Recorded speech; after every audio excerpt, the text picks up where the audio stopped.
Eu me importo. Nós falaremos bastante sobre mudanças, e hoje a temática é Eu me importo. Neemias 1, do 1 ao 4, Neemias 1, do 1 ao 4, Neemias capítulo 1, versículos do 1 ao 4, diz assim: Palavras de Neemias, filho de Acalias. No mês de Quisleu, no 20º ano, quando eu estava na cidade de Suzã, veio Anani, um dos meus irmãos, com alguns homens de Judá. Então lhes perguntei a respeito dos judeus que escaparam e que sobreviveram ao exílio e a respeito de Jerusalém. E eles me responderam: os restantes, os que sobreviveram ao exílio e se encontram lá na província, estão em grande miséria e humilhação. As muralhas de Jerusalém continuam em ruínas e os seus portões foram destruídos pelo fogo. Quando ouvi estas palavras, eu me sentei, chorei e lamentei por alguns dias. Fiquei jejuando e orando diante do Deus dos céus. Eu me importo. A temática Eu me importo vem sobre uma palavra que no meu coração brotou, que é mudanças. Tudo na vida carece de mudanças. A nossa própria estrutura corpórea muda. A nossa mente, ao decorrer dos anos, também mudam. Eu tenho em particular notado que inclusive os cabelos mudam. Meus cabelos antes, alguns anos atrás, vi uma foto da pandemia, ainda tinha bastante cabelos, ainda eram pretos. E hoje já estou com bastante falta de cabelos e se multiplicam os cabelos brancos. Em nossa vida, tudo muda. O fato é que nós precisamos estar antenados aos rumores de mudanças, pois eu acredito que sim, tudo muda, mas nós não temos que mudar só por mudar, tem que ter um propósito.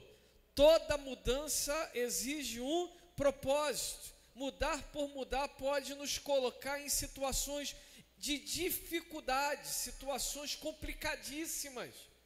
Então, toda mudança tem que ter um propósito. Veja bem, o contexto onde nós estamos aqui lendo é o contexto de Neemias. É um livro histórico onde pontua a saga de um homem para construir, juntamente com algumas pessoas, as muralhas de Jerusalém, que antes estavam destruídas por conta de uma ação de Nabucodonosor em estar ali levando cativo aquele povo.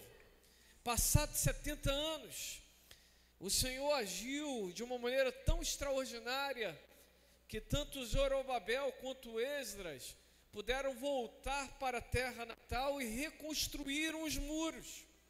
Mas veja bem, melhor reconstruíram um templo, mas o povo de Jerusalém tinha muitos inimigos, eram muitos os desafios, e mesmo reconstruindo o templo, mesmo voltando para a terra que o Senhor havia estabelecido para a vida deles, eles começaram a enfrentar muitas dificuldades, pois tudo que construíam, aqueles povos inimigos iam e destruíam.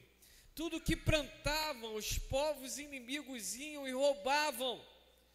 Tudo que desenvolviam, os povos inimigos iam e traziam ali situações para impedi-los quanto ao crescimento.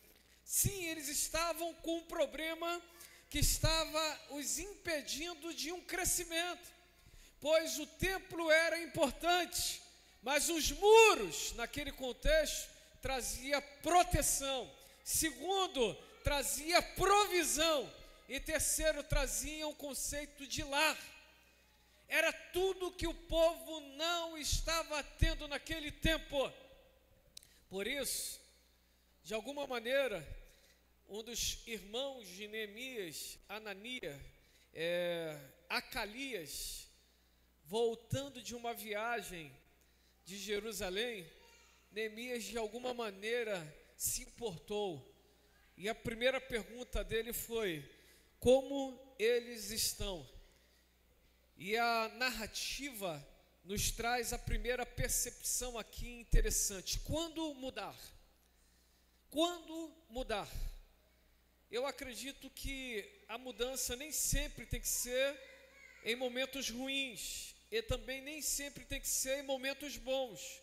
Mas o texto aqui nos pontua que a mudança começou quando vieram rumores de destruição. Primeiro ponto a que se destacar, o sentimento de mudança começou quando houve um rumor, ou rumores de destruições ou destruição. Ali está escrito, versículo de número 3, e eles me informaram, aqueles que sobreviveram ao cativeiro, estão vivendo lá na província, passam por grande tribulação, privação e humilhação, e os muros de Jerusalém foram e as muralhas de Jerusalém continuam em ruínas, e os seus portões foram destruídos pelo fogo. Quando nós olhamos a situação à nossa volta, dentro da nossa casa, está tudo indo abaixo, indo ao chão.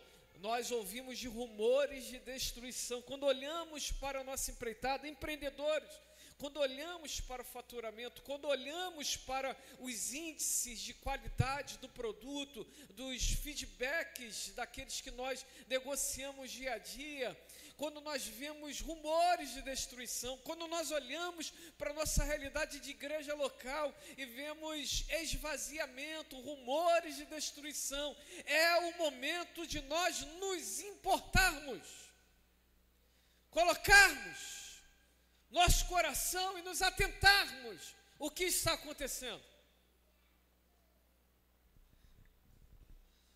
Olha os pilares da sua casa, olha os pilares do seu negócio, olha os pilares da igreja, da sua vida espiritual, da sua empreitada com Deus, da maneira como você se importava e hoje não se importa mais. Olhe os pilares, e se houver rumores de destruição, sim, pode ser que esteja no ponto necessário de mudanças. Vira para o teu irmão e fale: se há rumores de destruição, pode ser que tenha a necessidade de mudanças. Destruição no relacionamento, na conversa, no elo, na unidade, na comunhão. Tudo isso fortalece o pilar de grandes mudanças. 2, precisamos ter os ouvidos atentos. A Bíblia diz no versículo 4: tendo ouvido quando ouvi estas palavras, eu me sentei, chorei e lamentei por alguns dias. Fiquei jejuando e orando diante do Deus dos céus.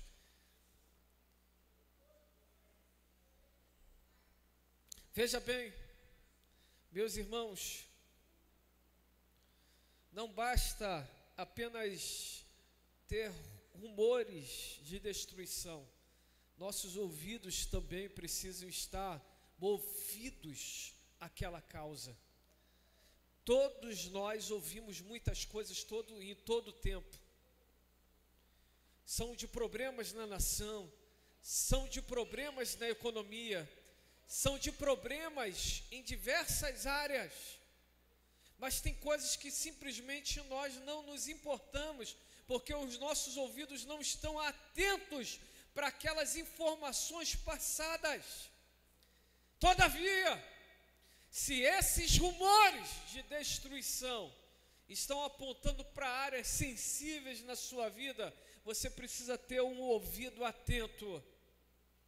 Você não pode olhar situações dentro da sua casa, estar ouvindo certas situações e achar que é chatice. Existe o porquê, existem pontuações que estão ali alertando para grandes destruições. Eu gosto de dizer que nenhuma onda começa grande, ela começa com pequenas ondulações no mar, melhor, no oceano, que vem se aproximando e cria ondulações na praia. Grandes ondas na praia. Se atente, siga o conselho do grande sábio Salomão. Cuidado com as raposinhas, porque são elas que destroem as plantações. Siga o conselho de Paulo em 1ª Carta aos Coríntios, capítulo 15, quando ele diz: as más conversações corrompem os bons costumes. Ei, meus irmãos, se atentem para aquilo que de fato importa. Coloque os seus ouvidos naquilo que importa. Tenham ouvidos atentos para os rumores que estão se levantando. Se líder, seu ministério não está indo de vento e popa, o que está acontecendo? Se você, pai, as coisas dentro da sua casa não estão indo vento e popa, o que está acontecendo? Tem rumores de destruição, pode ser que esteja no momento de mudanças. 3, ele nos ensina que neste momento é importante termos uma atitude certa. E no próprio versículo 4 diz que ele, na parte B, ele se lamentou por alguns dias e ficou jejuando e orando diante do Deus dos céus. Tenha uma atitude certa. Tenha uma atitude certa. Existem coisas que não adianta você procurar outras pessoas. Todos nós precisamos de pessoas. Precisamos desabafar muitas vezes, precisamos ouvir muitas vezes, precisamos ali estar só junto, inúmeras outras vezes, sem nenhuma palavra, só caladinhos. Veja bem, os amigos de Jó foram maravilhosos, enquanto estavam do lado dele calados. Quando eles começaram a falar, eles desandaram tudo. Às vezes nós precisamos de pessoas apenas para estar do nosso lado, caladinhas, sem pontuar nada, só mostrando presença. Todavia, uma atitude todos nós precisamos tomar. E essa atitude Neemias nos mostra que antes de qualquer mudança, vai jejuar, vai orar, vai buscar orientação ao Deus dos céus. Se a coisa não está boa dentro da sua casa, vai orar. Eu, em particular, eu tenho costume de nos fins de semana, quando eu fico vendo luta, não é sempre, mas ultimamente eu vejo. Ontem mesmo vi, trabalhei até muito tarde, e aí decidimos pedir alguma coisa para comer. Mona também foi para compromissos em outra igreja, e estava cansado, todos nós cansados. Então, e aí Diego, falei, pede um lanchinho e tal, e pediu. Eu fiquei, quero ver o jogo do meu Botafogo, coitado dos tricolores, né? Graças a Deus ganhamos. Meu Deus, estava pesado já isso, estava preocupado.